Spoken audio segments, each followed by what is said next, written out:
Hey guys, what's going on? Steven back again, and I'm back with another 40k video from Warhammer. And the topic for today's video is weird Space Marine chapters you need to know about. So you need to know about these weird Space Marine chapters. I'm looking forward to the video and finding out what these chapters are. Now, in one of my previous videos, I did get a comment with a link to a video that finally explains what the Rangdang Xenocides was. Because, like I said, I've been hearing it a lot in a lot of these videos and stuff, but I don't know anything about it. So I finally do have a video that apparently tells me the lore of the Rangdang Xenocide. So I'm looking forward to checking it out and making a video on it. But yeah, if you guys want to suggest videos and stuff like that, post it in the comment section below. My Discord channel's open. Come join me over on there and suggest videos, because I just go around looking for what sounds interesting, and that's how I pick videos. You know, Warhammer's got a lot of really cool videos on, like, the scary stuff, the unexplained, the unsolved, you know, things like that, and that's very interesting to me. I always like the, you know, what is like the scary moments in 40k, what unsolved, unexplained mysteries are still out there in the 40k universe, so I like that stuff. So that's how I go around, you know, just looking for videos and stuff, like this one here today, weird Space Marine chapters. Well, what makes them weird? So yeah, I mean, if you guys got any videos, let me know. I'd love to check them out. Alright, so anyways, let's get on to the video and find out what these weird Space Marine chapters are and what makes them weird. Here we go. Warhammer 40k is a franchise that is absolutely chock full of secretive and mysterious factions that most of the community doesn't even know exist. Now, Space Marines are no exception to this, as although most of us can probably name the 18 different Space Marine legions, it's a rare individual that can name all of the hundreds of chapters and or warbands that either currently exist or have existed at some point in the history of the Imperium. And some of those are pretty cool. Honest with you, most of those obscure chapters that don't get talked about nearly enough end up being way more interesting than the ones that we all already know about. So today we're going to be talking about 4 obscure Space Marine chapters that you've probably never heard of. We're going to be talking about a chapter of Space Marines whose entire purpose is to fight against the most horrifying enemies mankind has ever encountered. And for their own protection, their minds have to be completely wiped after each and every engagement. A Space Marine chapter that suffers from a genetic defect that causes their bones to grow out of control, I know that manifesting into razor-sharp retractable arm blades. This is the black a Chaos Warband that, for all intents and purposes, is the Chaos equivalent of the Legion of the Damned. Nobody knows who or what they are, but for some reason all of the weapons, armor, and ships that they have are clearly human, but somehow futuristic, and nobody knows how they got them. And finally, we're going to talk about a chapter of Space Marines that ritualistically allows themselves to be possessed by demons. They do this in order to exorcise them, and then be better suited to fight against the forces of chaos. However, it's what they do to the recruits that aren't able to pass this trial that makes them truly grimdark. We're going to be talking about all that and a whole lot more, but first a quick shout out to this video's sponsor. And listen, I get it. It's a controversial sponsor. I understand that. But in my defense, Warhammer is an expensive-ass hobby. I'm addicted to plastic crack and audiobooks, and someone's got to pay for all that. And it might as well be them. So roll the tape. Head game maker Craveplay invites you to play Hyper Fever. Critics call it the most mobile of all mobile games. Build a unique character from our preset warlords. And the only real-time card strategy I'm going to go back to the beginning there and take a look at some of those other Space Marine chapters, because some of those are look pretty interesting. What was it, Scythes of the Emperor and stuff like that? Okay, wait a minute, cool. Cut it out. Stop the tape, stop the tape. I can't shill for this. That is the most ridiculous, stupid thing I've ever seen. I need an actual good sponsor for my lore videos. Something that's a game that's actually fun to play. A sponsor like Raid Shadow Legends. If you somehow haven't heard of it yet, Raid Shadow Legends has completely taken over the gaming world, as it's the first game to bring a true console-level experience to your phone. Explore millions of champion combinations and master countless tactics as you take on raid bosses, dungeon runs, campaign battles, and PvP arena matches. You know, with hundreds of artifacts to equip on over 600 champions, you can build your team and raid your way. No matter who you are, Raid's got a faction that you're going to absolutely fall in love with.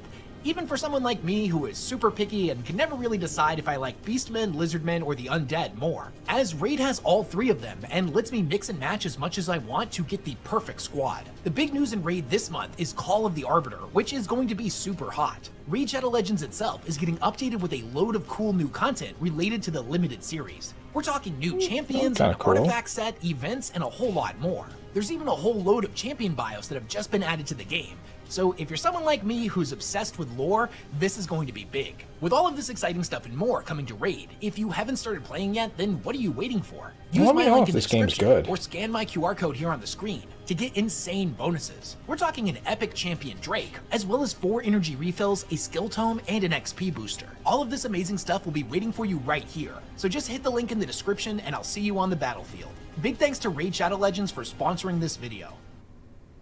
The Warp Ghosts are probably one of the most mysterious Chaos Space Marine warbands that currently exists in the lore, and what makes them really interesting is they very well may be one of the most important as well. We really don't know too much about these guys. We don't know what legion they descend from, what time period they were created in, what their ultimate goals and ambitions are, or perhaps even most mysteriously, what they even are.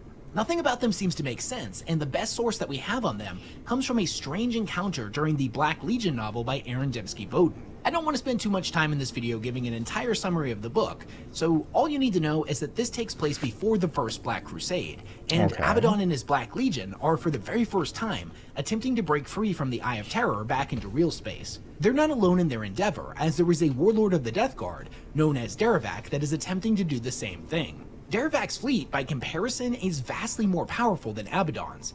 He has more warriors, more ships, and an enormous amount of resources at his disposal. Both of the fleets have become becalmed in the warp, right outside of the entrance of the Eye of Terror, so neither of them can move forward and actually break free. It's then that they decide to have a meeting on a nearby planet to discuss terms. It's not really a parley, a peace treaty, or any kind of real negotiation, as Derevak realizes that Abaddon's in no position to negotiate, and Derevak is simply here to make demands. He wants ships in exchange for not attacking them. It's during the meeting, however, that something really strange happens. A new fleet appears out of nowhere in between both of the others. Abaddon's sorcerer, Iskandar Kane, looks up and remarks that the ships are incredibly bizarre.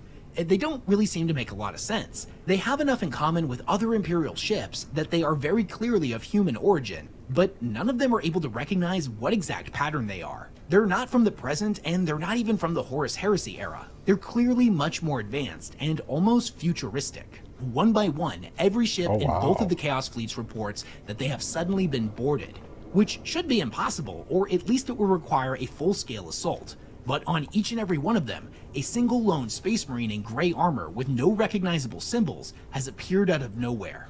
As the reports start to come in, both sides believe that the other has broken their momentary truce, so the high-tension situation is in danger of reaching a breaking point. It's just then that another one of these Gray Marines appears on the horizon and starts to walk towards the group. I'm going to read for you the passage from the Black Legion novel where this occurs, and just for context, it's Iskandar Kane, Abaddon's personal sorcerer, that is narrating. I looked between the two opposed, confused groups of warriors. One by one, they turned to stare across the dusty garden with its eroded statuary, where a lone warrior walked from the Eldar ruins. He was dead. I thought that at once, as easily if I had seen decaying flesh or smelt the rotting musk of decomposition. To my sixth sense, he was without a soul, a man disconnected from the mechanisms of life, and yet he walked closer. His armor the light gray of an overcast sky, tinged by the faintest pale green, his eye lenses red-lit from within. He was no demon. Demons had no souls, yet they are presences in the warp. They are the warp itself, and form writhing, drifting things before my psychic gaze. Yet he was no human. Humans have shining souls, and they are beacons in the warp's tumultuous night. Whatever this warrior was, he walked the line between mortal and immortal, fused with the warp, yet not born from it, saturated by the immaterium, yet not possessed by it. He had a soul. I saw as he drew near, and it was still his own, a weak thing, a dim and shredded light. There was a beauty in that, in the same way a lesser mind, reliant on the 5 mundane senses, might say beauty in a color never before seen.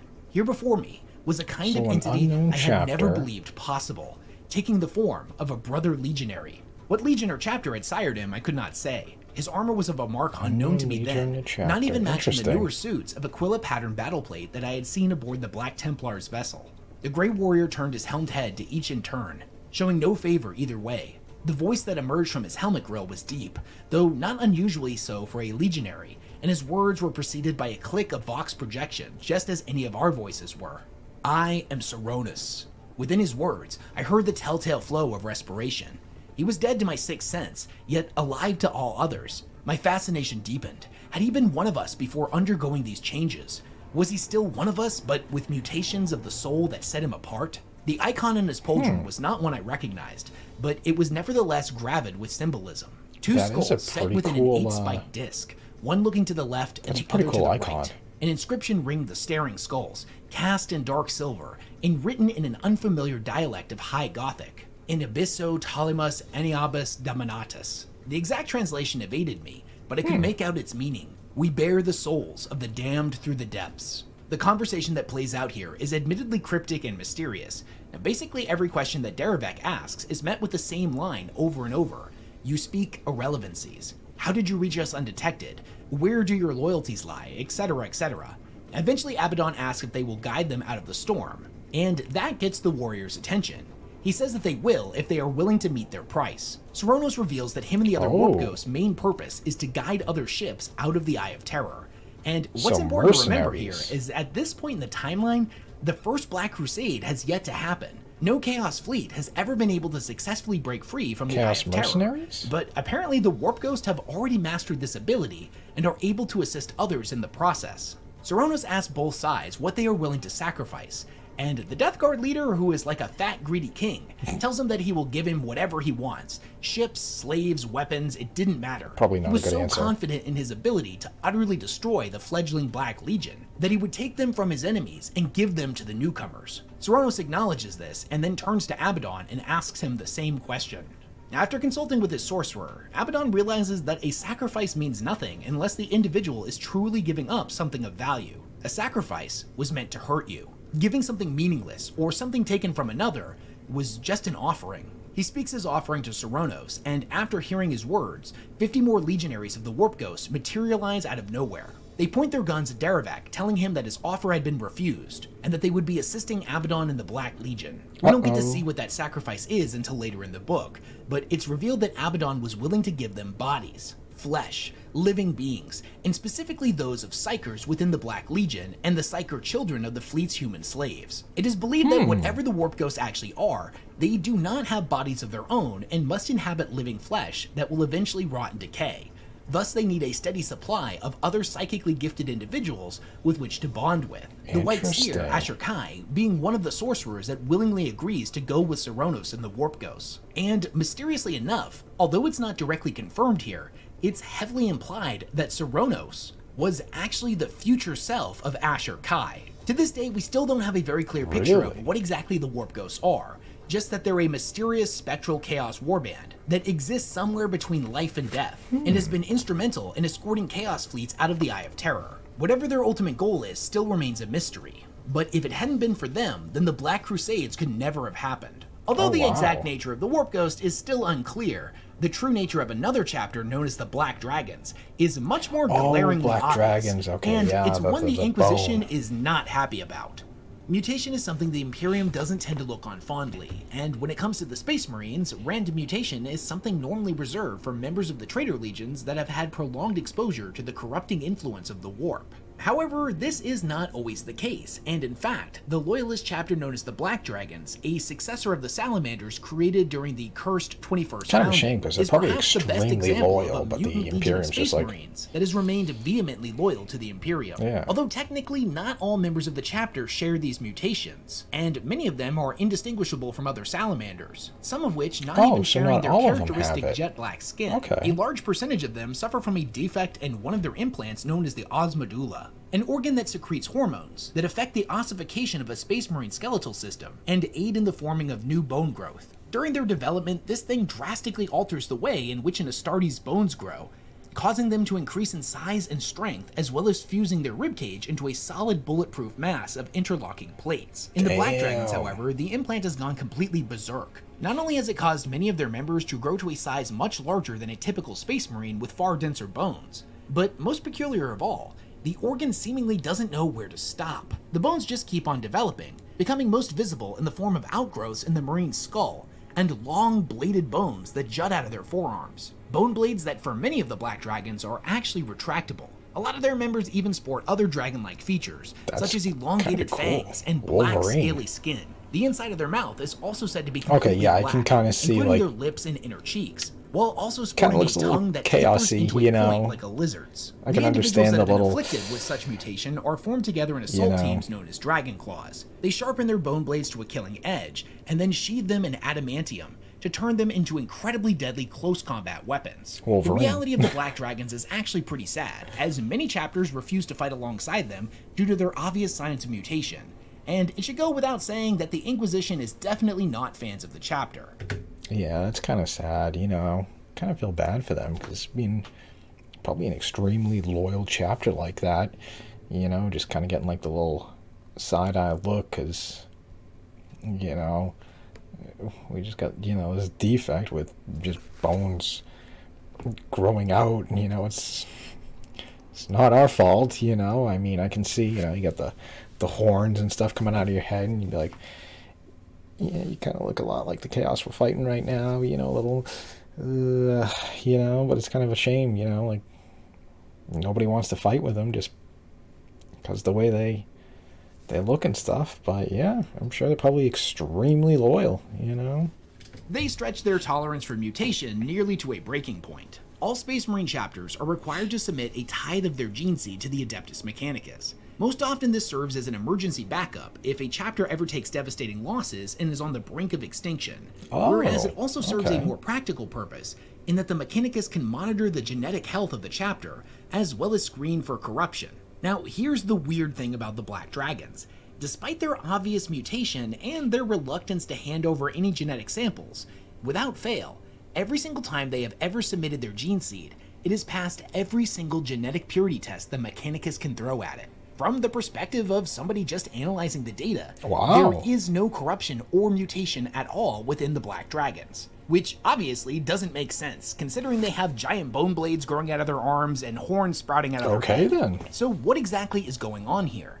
Well, many believe that this is only possible because the Black Dragons specifically are altering their own gene seed in order to encourage these mutations, as they don't view it as a negative. They don't do this with all of their members, and thus the gene seed they send back is taken from individuals who have not been subjected to the practice. As far as I'm aware, this is just a rumor, and we don't actually know the truth. On one hand, it calls into question what exactly a mutant is, one of the people who because doesn't one have could also make the argument that every stuff. single Space Marine could be seen as a mutant based on all of the implants and genetic augmentation they have undergone. You don't see regular old people running around spitting acid at each other. But considering that these are traits that the Emperor designed personally, they are not seen as mutations, but the blessed holy work engineered by the divine. Although the Black Dragons view their mutation as a badge of honor, the defect can quickly become a curse in extreme situations, as within the bowels of their ship are huge, muscled, slavering Black Dragons that are stuck in a permanent predatory rage. They have mutated into abominations resembling full-blown dragon men, and are chained up to be released on the battlefield to find final peace in a frenzied suicide mission. It's honestly pretty similar to what happens to the Blood Angels when they lose themselves to the Red Thirst. That is kind of cool. Despite the fact that I'm sure they would really like to, the Inquisition so far has not declared them excommunicate traitores. But if they were to see what lies within the dark corners of their ships, let's say the resulting consequences would not go well for them. Although accusations of heresy have been thrown at the Black Dragons more times than anyone could possibly count, the truth is that they are one of the most fiercely loyal chapters in existence, and time again have demonstrated an almost fanatical resolve to protect the lives of the innocent. Such is the curse of being a Black Dragon, to vehemently defend an Imperium that doesn't appreciate them.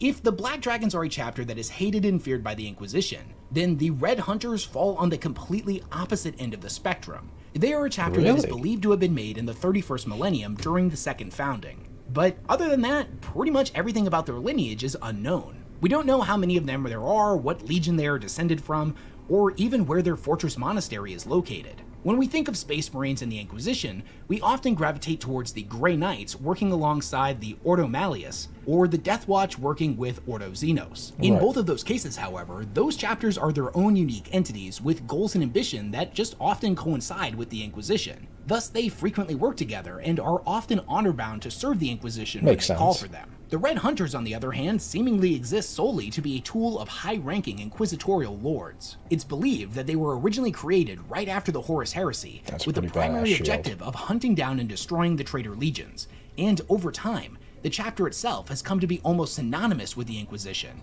as they are routinely called upon to face the servants of the ruinous powers and other enemies of mankind too horrible to mention. It's an uncomfortable reality that the Inquisition will often mind-wipe or, in some extreme circumstances, completely purge entire regiments of Imperial Guard or other Imperial forces after they've witnessed the horrors of a full-blown demonic incursion, in order to keep such unholy knowledge from spreading. The things the Red Hunters are thrown up against make something like this look like child's play, and are said to be so utterly terrifying that the chapter itself is not immune to the practice of mind-wiping. In fact, that's where a lot of their mysterious nature comes from, as the line brethren of the chapter are routinely subject to mind-wiping, a process that preserves their soul and any and all physical abilities, while sacrificing their memories, skills, experience, and personality. Because of this practice, the Red Hunters have been honed into an absolutely ruthless and brutal chapter, with no higher goals or ambitions than to serve as an unfaltering blade for the Inquisition. Fun fact, the vehicles they use are absolutely covered in battle honors due to the numerous missions they've been used in. However, many of them have been deliberately scrubbed away, and of the ones that remain, there are no records to indicate what operations they were awarded for. It's a secret to everyone, even the Red Hunters that helm those war machines. Every glory they achieve and every victory they earn is wiped from the minds of those who brought it into fruition. All records of such engagements are purged, and they're not even permitted to be recorded in the chapter's archives. This isn't to say that no records of the chapter exist, as they have fought alongside many other chapters during particularly pivotal campaigns, such as the Siege of Vrax. But the truth of their most secretive and brutal solo missions, as well as the knowledge of the enemies they have fought against that are too unthinkable to be even allowed to exist as a memory, are facts about the chapter we probably will never know. The Red Hunters exist as a chapter that has borne witness to the terrifying eldritch truth of the universe, and subsequently had it stripped from them, as any who would hold on to these terrible secrets would inevitably descend into a bottomless pit of madness and insanity. Whereas on the other end of the spectrum, the Exorcist chapter is one that goes in the completely opposite direction, specifically seeking out such terrifying truths in order to steel themselves against the corrupting nature of chaos. The Exorcists are a dark and brooding chapter of Space Marines, famous for the remarkable feat of them being virtually immune to corruption. Such a powerful ability in the grim darkness of the far future. So they can't be corrupted at all? Free, as what they have to go through in order to achieve this is admittedly pretty horrifying. The Exorcist are one of a handful of chapters that can trace their origin back to the mysterious 13th Founding, or the Dark Founding, depending on who you ask. As most historical records of this obscure event So what chapter did they come from contradictory. originally? Even the Astartes within the chapter can't really be sure about the truth of their origins, and those who do have such knowledge maintain tight lips, as not to draw further scrutiny upon the chapter. Which, considering this chapter is famously known for binding demons to themselves in order to further their powers against chaos, the secrecy makes a lot of sense. If any Imperial agent ever found out what they were doing, the entire chapter would immediately be denounced as heretics. Because of the secrecy, and the fact that the Exorcists tend to show up whenever there is a large-scale demonic incursion, this has caused them to be seen with a lot of mistrust by other chapters, especially those of the Black Templar, which is ironic considering that both chapters are successors of the Imperial Fists and share the same Primarch, Rogel Dorn. In truth, they were one of the earliest Codex-compliant chapters derived from the Imperial Fists, and they quickly distinguished themselves as worthy scions of that legacy. They were adaptable and excelled in many different strategic challenges, whether that be fighting alongside other members of the Imperium, or setting off on their own brutal crusades to bring death and destruction to the enemies of the Emperor. The chapter's history, however, would suddenly take a violent turn on the world of Totem 4, and their destiny would be changed forever. The world had been beset by demons of Tzeentch, and the Exorcists were one of the first to arrive to defend the planet. Shortly after landing, they immediately found themselves bombarded from every direction by demons. Yet, whether through a quirk in their genetics or by the divine protection of the Emperor himself, they were somehow able to overcome the pervasive corrupting touch of the sorcerers and demons upon this world. Enraged by the Exorcist's ability to ward off the mutagenic gifts of Tzeentch, one of his greater demons threw his entire psychic essence into the mind of the Exorcist chapter master Enoch. Although at first it seemed like the demon had successfully possessed the chapter master, within his mind, the chapter master warred against the demon in a battle of wills, putting his own defenses to the test. This took a grave toll on his psyche, but in return, he was gifted with profound insights into the weaknesses of his foe, and his latent psychic ability even came into full bloom. In a feat of immense mental strength, he was able to reach out far away to his chief librarian, and the two of them managed to banish the parasitic demon from real space. Even for somebody like a Space Marine chapter master, banishing a greater demon that had possessed somebody like this was a really big deal, and it caught the attention of a radical inquisitorial sect known as the Plutonians. They had already developed suspicions around the chapter based on their unnatural spiritual resilience, going so far as to have their own spies infiltrate the chapter as one of their serfs. After receiving the spy's report on what had happened on Totem 4, the Plutonians moved quickly to relieve the chapter master of duty, capturing and interrogating him for months. It was only after a long period of interrogation, when no corruption was ultimately detected, that he was able to return to his chapter. However, during those months, the Plutonians revealed to Enoch their own crazy theories about possession, how it worked, and how it might be able to be used as a weapon against chaos. You see, the Plutonians believed that by allowing one to be possessed, they could gain valuable insight into the nature of demons and how better to combat them. Right, they Although could gain their knowledge. the theory did make some kind of sense, in practice, it was pretty impractical. It was nearly impossible for somebody to completely rid themselves of a demon's presence after they had become possessed. What the chapter master had managed to do was nearly unthinkable. But if the other members of the Exorcist had even a fraction of his spiritual resistance, they might just be able to turn this theory into reality. Enoch agreed with their theories and, in secret, struck a treaty with the Plutonians, pledging himself and his brothers to their cause. Through their combined efforts on the Exorcist homeworld of Banish, they conducted a program where in a foreboding factory known as the Halls of Tempering, each and every new Exorcist recruit, as well as all of the existing warriors, would be purposefully subjected to being possessed by a demon. Admittedly, these demons that were used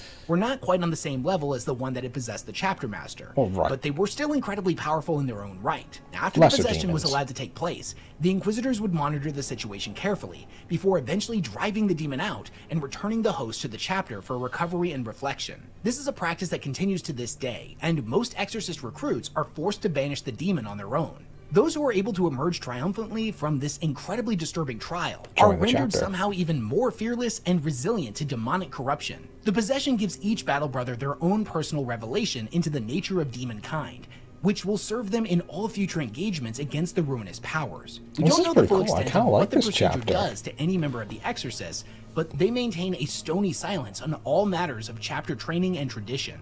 Willingly allowing yourself to be possessed by a demon in order to subsequently banish it and emerge more powerful than before is a pretty gnarly process when you stop to think about what they're actually going through. Yeah, it is. However, this is not the worst part of it, not by a long shot. Really? You see, not all of the chapter's aspirants end up being successful, but it's important to note that if they reach this point in their training, then they have received the chapter's gene seed and thus their innate spiritual resilience, making their bodies the perfect containment units for demonic entities. The chapter reasons that if these brothers are not able to serve them on the battlefield, then they will serve as a living jail cell for hundreds of different demonic entities. These individuals become so saturated with warp spawn that they are sustained in a state of deathless torture, their bodies enduring for centuries while their minds break apart. The Exorcists refer to them as the Broken Ones, and will serve as a containment unit for all of the harvested demons that the other initiates are able to successfully banish from their own bodies. This prevents the demons from returning to the warp and revealing the chapter's secrets to all the hostile sentients within the Immaterium. The Broken Ones are closely guarded by the chapter, as if any one of them was ever able to escape, the results would be absolutely catastrophic. And those were 4 of the coolest and most obscure chapters of Space Marines that not enough people know about. Which one was your favorite and why? Do you think the Exorcists binding demons to themselves is ultimately a good idea, or do you think it's going to end up having some disastrous consequences in the future? Also, what about the Warp Ghosts? What do you think they actually are? Are they Chaos Space Marines from the future, Chaos Legion of the Damned, or something else entirely? Also, what's your favorite obscure chapter of Space Marines that you don't think gets nearly enough attention? Let me know all of your thoughts and ideas down in the comments section. I plan on making this into a regular series, so what chapters would you love to hear me talk about? This video ended up taking a little bit longer than I meant it to, so if I'm being honest with you, I guess there's more chapters out there. Cool. So yeah, so there we go. Very interesting. I did not, the only ones I knew was the Black Dragons. I didn't know anything about any of the other ones. But yeah, these warp ghosts sound pretty interesting. Some sort of possibly futuristic Chaos Space Marines with unknown markings and don't know what Chaos God they belong to and what? They sound pretty interesting. Kind of like mercenaries, you know. What will you offer us? What will you offer us? We like that deal better, so we're joining with you. Yeah, that's kind of cool. I like their armor design, stuff like that, and gray. You know, I like their little icon and stuff like that. It's a pretty cool icon. It's pretty badass armor. Yeah, and then their icon and stuff like that. That also was very cool. So yeah, they are a very interesting chapter. I wonder if anything will become of them, if we'll hear more about them someday, somehow, some way. I don't know. Black Dragons, the only one I knew. Just a very cool, very interesting chapter, you know, with the horns and spikes and stuff like that. That's pretty cool. I like how it's not everyone that has it, only a select few. You know, it is kind of a shame that they are met with such side-eye and distrust, you know. I mean, it does make sense. I mean, you see something like that.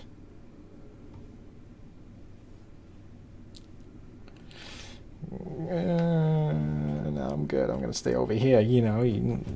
It's understandable. Something with like a black tongue and fangs and claws coming out of it. I understand, you know, being a little weary of it, you know, like, yeah, I don't know about that, or, you know, I think it's the picture of this guy here. Yeah, just imagine seeing something, you know, like that, fighting side by side with that. It's like, yeah, you kind of look a lot like the Chaos Lord I just fought, you know, a little, you know, a little weird, so I get it, but it is also a shame that they're a very loyal chapter, but, you know, and everyone kind of is a little weary of them and stuff like that. I mean, you know, it's a shame. And then those guys, really cool. That is awesome. Just imagine seeing something like that. That would be awesome. And then what else do we have? The Red Hunters, another very interesting chapter. You know, fighting with the Inquisition and stuff like that, but then also getting like their mind wiped, which is kind of a, I don't know, kind of like a bad thing, because then, like, I don't know how much of like a mind, how much of a mind wipe do they get, like a whole, like everything? Because then it's like, well, that kind of sucks, because now if we're fighting demons, we know the tactics to use, how to defeat these demons and stuff like that. But then we get our minds wiped, and then if we go back in, gotta kind of like relearn everything again. So unless that's how far back their mind wipe goes, I don't know. But that just seems a little, you know, a little odd. And then of course we get the Exorcist that we just watched, the last chapter, and I gotta say that is actually very cool. You know, having demons come into their body and then kind of like exorcising them out and stuff like that. That is pretty cool. That's pretty badass. The training is very interesting, and how to become one, you know, don't want to fail. That'd be pretty terrifying to fail, because now we're just going to keep you as a vessel for the demon, so that way the demon doesn't get out and go back to the warp, and then he'll come back. You know, we're just gonna keep it in you and keep you chained up down below somewhere safe, you know? Yeah, that would totally suck. I mean, just imagine being... I mean, obviously you're going to be possessed by a demon, but just not getting the demon out, and now you're stuck like this, you know, because you don't want that demon to escape and rejoin the ranks or whatnot. But yeah, that was a pretty interesting chapter. That was pretty cool, you know. I kind of like the Exorcist. They're pretty interesting. But yeah, so there we go. There are the weird Space Marine chapters you need to know about. Let me know which one of these chapters did you like the most. And, you know, what do you think about, you know, the Warp Ghost? Do you think we'll ever hear or see anything about them again? Or is it just like a one and done? Like, yeah, we got this chapter that kind of floats around. They're kind of out there, you know. Who knows? Or if, do you think we'll actually see something from them again? Let me know. You know, let me know all your thoughts and comments. What do you guys think about all these chapters? Which one did you like the most? Or is there one he didn't cover? And hopefully he'll cover it in a different video. Let me know. So anyways, on that, I hope you guys enjoyed the video. If you did, hit that thumbs up button. That'd be awesome. Remember, feel free to subscribe to my channel. Follow me on social media. Links in the description box below. Come join me over on Discord. Talk more 40k and stuff like that. You can suggest videos for me to watch. You know, show off some of your painting models and stuff like that. Models you're working on. Models you're painting. Models you have painted. You know, I'd love to check those out and stuff. Yeah, join me over on there. And, other than that, just stick around. More videos are on the way, and I will see you guys next time.